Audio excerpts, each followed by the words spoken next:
Hello everyone, welcome back to Devradi पाठशाला. So guys, today topic of discussion is cytoskeleton. ठीक है, तो आज के इस वीडियो में हम लोग साइटोस्केलेटन पढ़ेंगे और आज हम इंट्रोड्यूस करवाएंगे आपको साइटोस्केलेटन से. ये टॉपिक है यूनिट नंबर 2 सेलुलर ऑर्गेनाइजेशन से. So let's proceed. ये कुछ रेफरेंसेस हैं जहाँ से मैं आपको पढ़ाती हूँ. एल्बर्ट की है, कूपर की है, लोडिश की है, कार्प एंड गूगल से. ठीक है, तो मेजरली मैं आपको कूपर और एल्बर्ट की बुक से पढ़ाती हूँ ये. ठीक है, साइटोस्केलेटन. नेक्स्ट है आपका साइटोस्केलेटन. तो साइटोस्केलेटन होता क्या है? सबसे पहले अगर लेमन लैंग्वेज में अगर आपको बताऊं तो cytoskeleton like our skeleton system. जैसे हमारा स्केलेटन सिस्टम है, बोन्स है.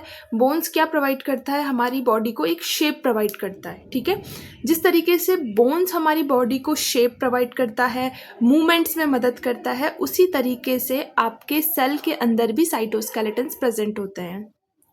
तो जो हमारे सेल के अंदर जो स्केलेटल सिस्टम होता है हमारे सेल के अंदर, उसे हम बोलते हैं साइटोस्केलेटन. वो भी हमारी सेल को क्या करता है? शेप प्रोवाइड करता है, मूवमेंट में मदद करता है. ठीक है, तो जिस तरीके से हमारा स्केलेटल सिस्टम है. तो ये एकदम सिंपल सी भाषा है इसे समझने के लिए. ठीक है, सो यहाँ पे लिखा है the ability of eukaryotic cell to adapt a variety of shape, organise many component in their interior, interact mechanically with the environment and carry out coordinate movements depend on the cytoskeleton. यानी जो movement है, जो shapes है, जो organise करना है components को. अब सेल के अंदर जो है कौन कौन से कंपोनेंट्स होते हैं सेल के? ER होता है. ठीक है, माइटोकॉन्ड्रिया होता है, न्यूक्लियस होता है. ठीक है, और भी कई सारे ऑर्गेनल्स होते हैं, लाइसोसोम्स होते हैं, पेरोक्सीसोम्स होते हैं. इतने सारे ऑर्गेनल्स हैं. इनको क्या करना? इनकी प्लेस पे रखना, ऑर्गेनाइज करना, ये सब काम भी किसका होता है? साइटोस्केलेटन का होता है. ठीक है, and carry out coordinate movements. जब मूवमेंट सेल को करना हो उस टाइम पे भी जो है वो साइटोस्केलेटन ही मदद करता है. ठीक है, सो साइटोस्केलेटन है क्या? Is a intricate network of protein filament that extend through out the cytoplasm. यानी ये इंट्रिकेट नेटवर्क है. इंट्रिकेट का मतलब है कॉम्प्लेक्स, स्मॉल कॉम्प्लेक्स नेटवर्क है प्रोटीन्स के, जो कि थ्रू आउट द साइटोप्लाज्म में आपका एक्सटेंड होता है. ठीक है, जैसे आप यहाँ पे एक पिक्चर में देख सकते हो. यहाँ पे दिखा रखा है साइटोस्केलेटन को. ये एनिमल सेल कल्चर से लिया गया है इमेज. और ये जो है साइटोस्केलेटल सिस्टम है, माइक्रोट्यूब्यूल्स और एक्टिन फिलामेंट. आपको दो चीज दिखा रखी है. जो माइक्रोट्यूब्यूल्स है वो ग्रीन कलर के हैं यहाँ पे, और जो एक्टिन फिलामेंट्स है वो रेड कलर के हैं. और जहाँ पे ये दोनों कंबाइन हो रहे हैं उसे येलो कलर से डिफाइन कर रखा है, और ये आपका DNA है. ठीक है, तो इस तरीके से ये जस्ट पिक्चराइज कर रखा है आपको साइटोस्केलेटन. ठीक है, नेक्स्ट चलते हैं. ओके, नेक्स्ट है अब जो साइटोस्केलेटन होते हैं वो हमारे 3 मेन प्रोटीन फिलामेंट से बने होते हैं. ठीक है, that is 3 main protein filaments, that is intermediate filament, microtubules and actin filaments. Each type of filament has distinct mechanical property and formed from a different protein subunit. ठीक है, तीनों के तीनों जो है आपका, पहले तो आपको ध्यान देना है कि हमारे साइटोस्केलेटन में ये 3 ही मेजर प्रोटीन्स पढ़ने हैं. माइक्रोट्यूब्यूल्स हो गए, इंटरमीडिएट फिलामेंट्स हो गए एंड एक्टिन फिलामेंट्स हो गए. और सारी जो फिलामेंट्स हैं ये, इनकी मैकेनिकल प्रॉपर्टी भी अलग है और इनके प्रोटीन सब यूनिट भी अलग है. सब कुछ अलग है इनका. तो इनका डिटेल वर्जन हमें पढ़ना है सबका. ठीक है, तो यही इन्हीं तीनों के अंदर पूरा साइटोस्केलेटन आता है. ठीक है, जो फैमिली है, अब अगर हम इनकी हिस्ट्री देख लें थोड़ा, जहां से आपको क्वेश्चंस आ सकते हैं CSIR नेट में. ठीक है, वो क्या है? A family of fibrous protein forms intermediate filament. जो फाइब्रस प्रोटीन है वो जो फाइब्रस प्रोटीन की फैमिली है वो फॉर्म करते हैं आपके इंटरमीडिएट फिलामेंट्स को. जबकि जो ग्लोबुलर प्रोटीन की फिलामेंट है वो आपका एक्टिन एंड माइक्रोट्यूब्यूल्स को फॉर्म करते हैं. ठीक है, अब ग्लोबुलर में भी कौन सी? जो ग्लोबुलर ट्यूबुलिन है वो सब यूनिट फॉर्म करते हैं माइक्रोट्यूब्यूल्स को, और जो ग्लोबुलर एक्टिन है वो सब यूनिट फॉर्म करते हैं एक्टिन फिलामेंट की। ठीक है, तो जो आपका एक्टिन और माइक्रोट्यूब्यूल्स है ये ग्लोबुलर प्रोटीन से आया हुआ है, जबकि जो आपका इंटरमीडिएट फिलामेंट है वो आपका फाइब्रस प्रोटीन से आया हुआ है। तो ये आपको ध्यान रखना है। ठीक है, ये क्वेश्चन पूछा जा सकता है। In case of thousands of sub units assemble into fine thread that sometimes extended across the entire cells. ठीक है, तो ये पूरी एंटायर सेल्स में जो है ये आपके थ्रेड लाइक स्ट्रक्चर में समाई हुई होती है। जैसे आप यहाँ पे पिक्चर व्यूज है, इंटरमीडिएट फिलामेंट्स देख पा रहे हो आप। इंटरमीडिएट फिलामेंट्स को जो ये ब्लू कलर के आपको देखने को मिल रहे हैं, दीज आर इंटरमीडिएट फिलामेंट्स। यहाँ पे माइक्रोट्यूब्यूल्स देख रहे हो, ये ग्रीन कलर के जो एक्सटेंड हो रहे हैं साइटोप्लाज्म में, ये माइक्रोट्यूब्यूल्स हैं। और एक्टिन फिलामेंट आप देख पा रहे हो जो कि ये साइड में आपको देखने को मिल रहा है। ठीक है, तो अब आप यहाँ पे आपको एक चीज नोटिस करने को मिल रहा होगा तीनों फिलामेंट्स में। जो आपका सबसे पहले इंटरमीडिएट फिलामेंट्स की अगर मैं बात करूँ, तो जो इंटरमीडिएट फिलामेंट्स है वो आपको देखने को मिल रहे होंगे कि ये प्लाज्मा मेम्ब्रेन, ठीक है, प्लाज्मा मेम्ब्रेन से ही एक्सटेंड हो रही है। देखने को मिल रहा है सभी को, प्लाज्मा मेम्ब्रेन से एक्सटेंड हो रही है और पूरे साइटोप्लाज्म में फैल रही है। यानी ये निकल ओरिजिनेट कहाँ से हो रही है? प्लाज्मा मेम्ब्रेन से। ये आपको देखने को मिल रहा है, मतलब इस पिक्चर से आप विजुअलाइज कर पा रहे हो। ठीक है, जो आपके माइक्रोट्यूब्यूल्स हैं ये आपके न्यूक्लियस के पास से ही, दिस इज योर न्यूक्लियस। ठीक है, ये न्यूक्लियस है, ये न्यूक्लियस के पास से एक्सटेंड हो रहा है और थ्रू आउट द सेल में जा रहा है, थ्रू आउट द साइटोप्लाज्म में जा रहा है। और जबकि जो आपका एक्टिन फिलामेंट है इसका आप देखोगे ग्रेडियंट या डेंसिटी में बात करूं, डेंसिटी, तो वो आपको कहाँ ज्यादा देखने को मिल रही है? प्लाज्मा मेम्ब्रेन के पास में। ठीक है, प्लाज्मा मेम्ब्रेन के पास में। प्लाज्मा ऐसा नहीं है कि ये यहाँ नहीं प्रेजेंट होगा, यहाँ भी ये प्रेजेंट होगा, लेकिन जो डेंसिटी है इसकी ज़्यादा कहाँ है? वो प्लाज्मा मेम्ब्रेन के नियर अबाउट है। किसकी? एक्टिन फिलामेंट की। ठीक है, ऐसे माइक्रोट्यूब्यूल्स आपका न्यूक्लियस से ओरिजिनेट हो रहा है और इंटरमीडिएट फिलामेंट्स आपके प्लाज्मा मेम्ब्रेन से ओरिजिनेट हुआ है। तो आपको क्वेश्चन सीएसआर में पूछा गया था, आई थिंक 2022 में पूछा गया था शायद, कि जो आपके एक्टिन फिलामेंट, आपको पूछा गया था कि कौन से ऐसा कौन सा ऐसा साइटोस्केलेटन है जो कि सेल के प्लाज्मा मेम्ब्रेन के नियर अबाउट जो है ज़्यादा होता है या उसकी डेंसिटी ज़्यादा होती है। तो वो कौन सा फिलामेंट है? आपका एक्टिन फिलामेंट है, जिसकी डेंसिटी आपकी प्लाज्मा मेम्ब्रेन के नियर अबाउट ज़्यादा होती है एज कंपेयर टू साइटोप्लाज्म जो अंदर की तरफ होता है। ठीक है, तो इस तरीके से आपको क्वेश्चन पूछे जाते हैं। तो पिक्टोरियल व्यू आपको क्लियर होना चाहिए कि पिक्चर से आपको बहुत कुछ सीखने को मिलता है। तो अगर ये पिक्चर आप ध्यान रखोगे तो आपको ये चीज़ें ध्यान रहेंगी। ठीक है, ओके, नेक्स्ट चलते हैं। ये आपका फ्लोरेसेंट माइक्रोग्राफ का है। एक्टिन फिलामेंट ए आपको दिखा रखा है रेड में, ये माइक्रोट्यूब्यूल्स आपको बी में दिखा रखा है ग्रीन कलर का, और डी जो है इंटरमीडिएट फिलामेंट्स दिखा रखा है आपको। ठीक है, ये केराटिन प्रोटीन है जो कि इंटरमीडिएट फिलामेंट का एग्जांपल है, उसको दिखा रखा है। ठीक है, यहाँ पे ये डीएनए जो ब्लू कलर का है वो डीएनए आपको दिखा रखा है। ठीक है, नेक्स्ट चलते हैं। ओके, सबसे पहले बात कर लेते हैं इंटरमीडिएट फिलामेंट्स। ये जो इंटरमीडिएट फिलामेंट्स होते हैं, अब मैं यहाँ पे बेसिक, आज की हमारी क्लास जो है वो इंट्रोडक्टरी क्लास है, इंट्रोडक्शन की है, तो मैं आपको सिर्फ इंट्रोड्यूस कराऊंगी इनसे, यानी इंटरमीडिएट फिलामेंट से, माइक्रोट्यूब्यूल से और एक्टिन फिलामेंट से, और मेजर जो है बेसिक डिफरेंसेस मैं आपको इनके बारे में बताऊंगी।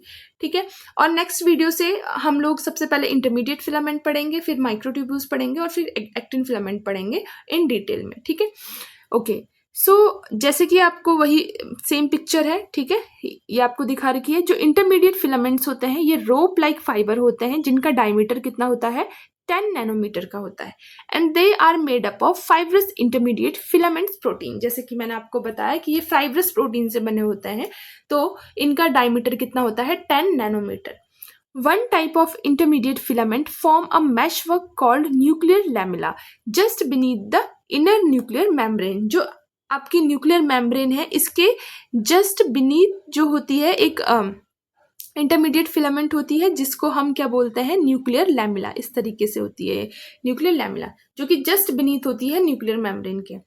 Other type are extended across the cytoplasm. बाकी जो आपका इंटरमीडिएट फिलामेंट होता है वो साइटोप्लाज्म में एक्सटेंड हुए रहते हैं, लेकिन जो आपका इंटरमीडिएट फिलामेंट है वो न्यूक्लियस के अंदर भी प्रेजेंट होता है। ठीक है, giving cell mechanical strength and distributing the mechanical stresses in the epithelium tissue by spamming the cytoplasm from one cell to cell junction to another। ठीक है, तो आपका जो साइटोप्लाज्म में जो आपका इंटरमीडिएट फिलामेंट होता है, ये आपके सेल को मैकेनिकल स्ट्रेंथ प्रोवाइड करता है। जो मैकेनिकल स्ट्रेस आता है उसको डिस्ट्रीब्यूट करता है एपिथेलियल टिश्यू से बाय स्पैमिंग। जो स्पैमिंग करता है, जो भी स्ट्रेस आता है मैकेनिकल स्ट्रेस, वो उसको सेल टू सेल जंक्शन से आपका स्पैम करता है। यानी जैसे यहाँ पे एक सेल है, ठीक है, इस तरीके से अगर आपके सेल में कोई भी अगर प्रेशर आता है, इस तरीके से अगर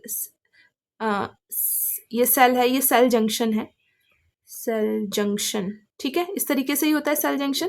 तो आपका जो इंटरमीडिएट फिलामेंट है ये साइटोप्लाज्म में तो होता ही है, साथ में साथ सेल जंक्शन से ये दूसरे सेल में भी अटैच होता है। तो जब भी आपके उस सेल पे कोई भी मैकेनिकल स्ट्रेस आता है,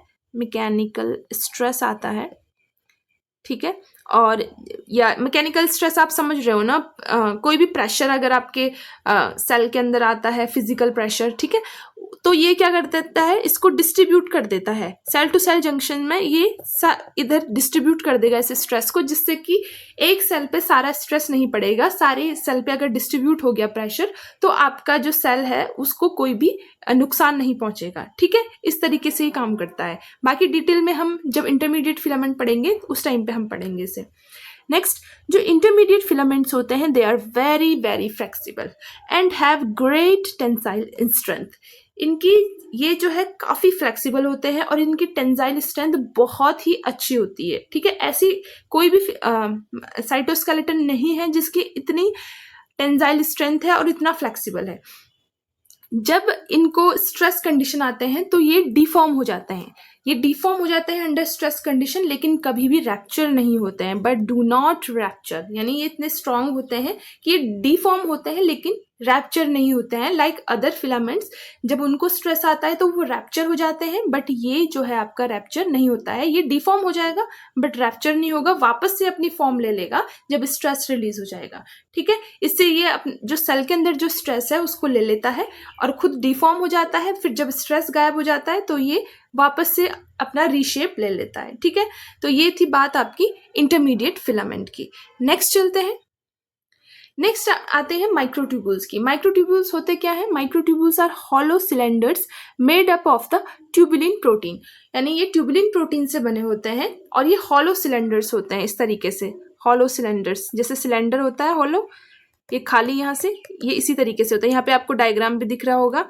ये इस तरीके से ट्यूबुलिन प्रोटीन्स हैं, दीज आर ट्यूबुलिन प्रोटीन। ठीक है, ये बाहर के साइड को लगे हुए हैं। ठीक है, इस तरीके से ये ऐसे अटैच्ड होते हैं एक दूसरे से। ठीक है, और इस तरीके से सिलेंडर लाइक जो है वो स्ट्रक्चर बनाते हैं, hollow cylinder. They are long, ये काफ़ी लॉन्ग होते हैं, स्ट्रेट होते हैं, typically have one end attach to a single microtubule organising centre known as centrosomes. यानी इनका जो एक एंड है वो किससे अटैच होता है? सेंट्रोजोम से। यहाँ पे आपको ये ग्रीन कलर का पार्ट दिख रहा है छोटा सा, इसको हम क्या बोलते हैं? सेंट्रोजोम।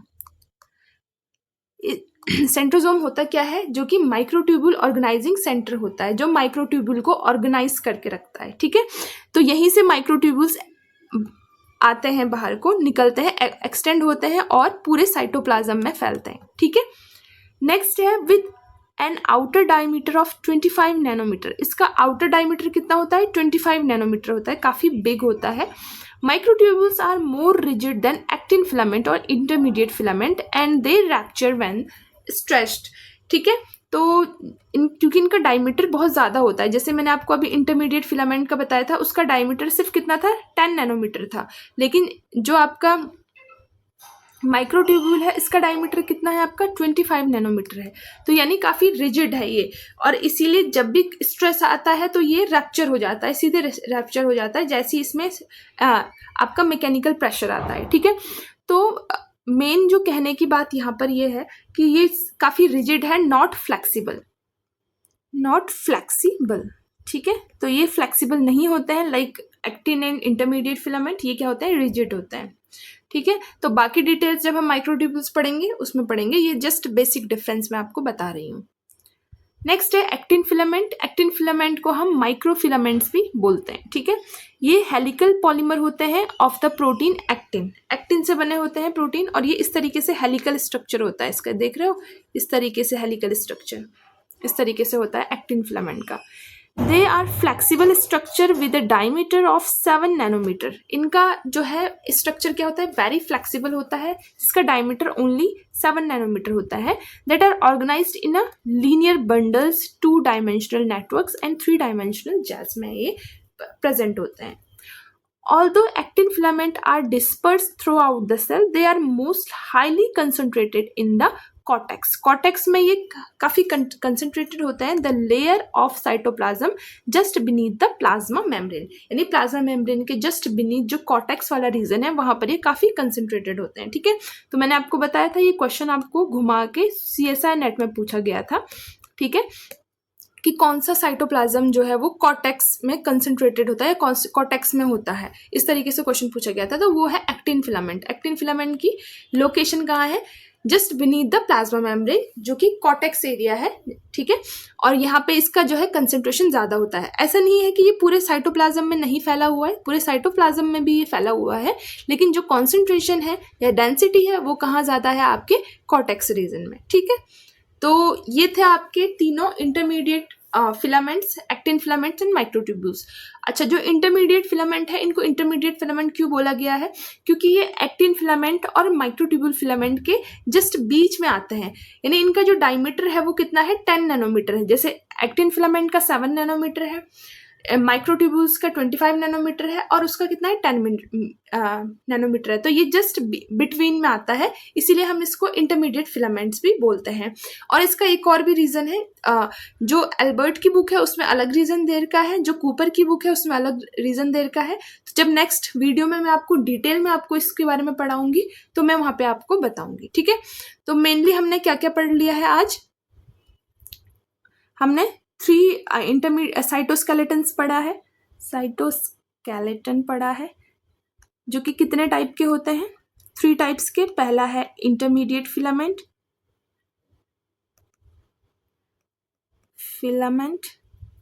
दूसरा हमने पढ़ा माइक्रोट्यूब्यूल्स, एंड थर्ड जो है हमने पढ़ा है एक्टिन फिलामेंट, ठीक है। ये तीनों हमने पढ़े हैं, माइक्रोट्यूब्यूल्स एंड एक्टिन फिलामेंट। जो इंटरमीडिएट फिलामेंट है इसका डायमीटर होता है 10 नैनोमीटर, डायमीटर, वेरी फ्लेक्सिबल, काफ़ी फ्लेक्सिबल होता है, डिफॉर्म हो जाता है जब स्ट्रेस कंडीशन आती है, बट रैप्चर नहीं होता है, ठीक है। इसका डायमीटर कितना है, 25 नैनोमीटर, थोड़ा ज़्यादा डायमीटर है। सो ये फ्लेक्सिबल नहीं है, नॉट फ्लेक्सिबल। इसको हम क्या बोलेंगे, ये क्या होता है, रिजिड है, रिजिड होता है, ठीक है। और जो थर्ड है आपका एक्टिन फिलामेंट, इसका डायमीटर होता है 7 नैनोमीटर, और ये भी आपका क्या होता है, फ्लेक्सिबल होता है, ठीक है। तो जो सबसे स्ट्रांग होता है वो आपका कौन होता है, इंटरमीडिएट फिलामेंट, वेरी स्ट्रांग जो होता है, जो मैकेनिकल स्ट्रेस को ही झेलने के लिए बना रहता है, वो होता है आपका इंटरमीडिएट फिलामेंट। बाकी इनकी डिटेल्स हम नेक्स्ट वीडियो में पढ़ेंगे। सबसे पहले हम इंटरमीडिएट फिलामेंट्स को कवर करेंगे, देन हम माइक्रोट्यूब्यूल्स को, देन हम एक्टिन फिलामेंट्स को।